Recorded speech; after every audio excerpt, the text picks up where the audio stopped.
Hello students, आज की class में आपका स्वागत है।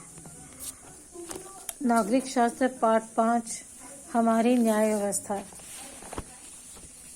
बच्चों, पिछली कक्षा में 7वीं में आपने सरकार के कार्यों और कानून बनाना और उसे लागू करने के बारे में पढ़ा था। आज हम सरकार का तीसरा कार्य न्याय दिलाना या न्याय करना पढ़ेंगे। इस पाठ में हम पढ़ेंगे कि कोर्ट कचहरियाँ क्या क्या कार्य करती हैं, उनके काम करने के तरीके क्या हैं और कितनी तरह की कचहरियाँ होती हैं। कोर्ट कचहरी के कामों को समझने के लिए एक घटना का अध्ययन करते हैं। इसमें है चैतू और राम सिंह की जमीन का झगड़ा। सरकार का मुख्य 3 कार्य होते हैं: कानून बनाना, लागू करना और न्याय करना। और न्याय करने का कार्य न्यायपालिका का होता है।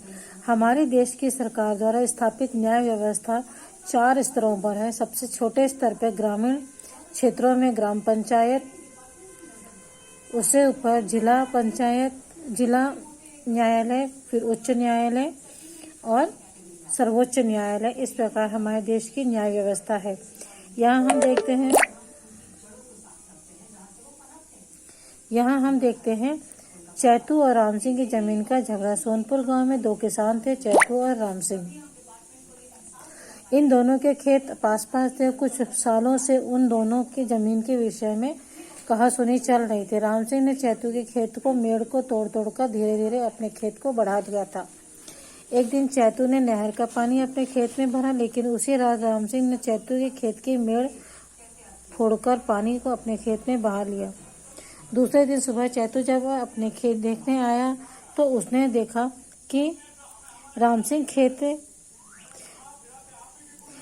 उसके खेत बिल्कुल में पानी बिल्कुल नहीं है, जबकि राम सिंह के खेत का पानी में काफी भरा हुआ है। उसने खेत में काम कर रहे राम सिंह से कहा कि तुमने यह ठीक नहीं किया, तुम मेरी फसल को नुकसान पहुंचाना चाहते हो। राम सिंह ने कहा, मैंने बिल्कुल ठीक किया है,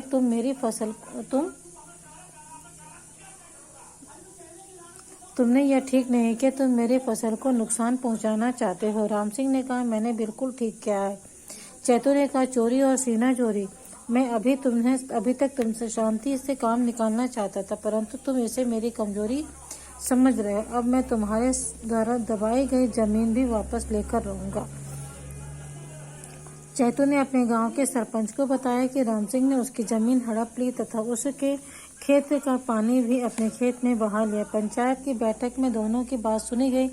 पंचायत ने राम सिंह को समझाया कि वह चैतू के साथ झगड़ा न करे और उसकी जमीन वापस कर दे, लेकिन राम सिंह ने पंचायत के फैसले को मानने से इनकार कर दिया। तब चैतू ने राम सिंह से तहसीलदार के न्यायालय कोर्ट में मुकदमा दर्ज करने की सोची। यदि ग्राम पंचायत के द्वारा किए गए फैसलों को कोई भी व्यक्ति, कोई भी पक्ष नहीं मानता है तो उसके विरोध में हम जिला न्यायालय या तहसीलदार कोर्ट में अपील कर सकते हैं। और राम सिंह द्वारा पंचायत की बात के फैसले को न मानने के कारण सरपंच ने चैतू को कोर्ट जाने की सलाह दी। सरपंच ने चैतू को सलाह दी कि वह वकील के पास जाए और इस मामले को बताए।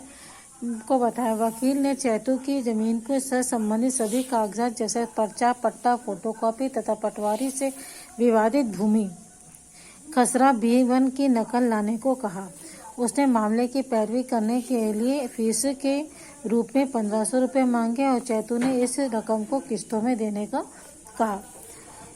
सरपंच की सलाह पर उसने वकील से मुलाकात की और वकील ने उसे जमीन से संबंधित सभी कागजात जैसे पर्चा, पट्टा, उसकी फोटोकॉपी और पटवारी से खसरा B1 की रिपोर्ट लाने के लिए कही, जो कि विवादित भूमि से संबंधित था।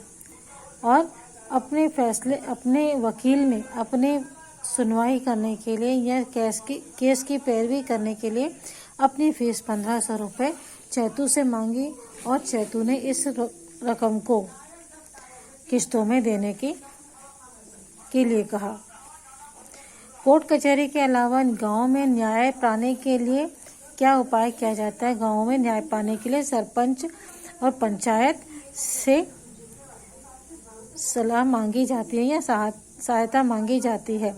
चैतू ने सरपंच को अपने झगड़े के बारे में बात क्यों बताई? क्योंकि चैतू जो है शांतिपूर्वक तरीके से राम सिंह से अपनी ज़मीन वापस पाना चाहता था। चैतू के मामले में सुनवाई किस न्यायालय में शुरू होने वाली थी? चैतू के मामले की सुनवाई तहसीलदार कोर्ट में शुरू होने वाली थी। चैतू के वकील ने कितने पैसे मांगे थे? 1500 रुपये मांगे थे। वकील का क्या काम है? वकील का काम है केस की पैरवी करना, उसके पर बहस करना। दीवानी मुकदमे किसे कहते हैं? ऐसे मुकदमे जो जमीन जायदाद से संबंधित होते हैं उसे दीवानी मुकदमे कहते हैं। बच्चों, इस वीडियो में इतना ही। अगले वीडियो में इसके आगे देखेंगे। Okay, bye.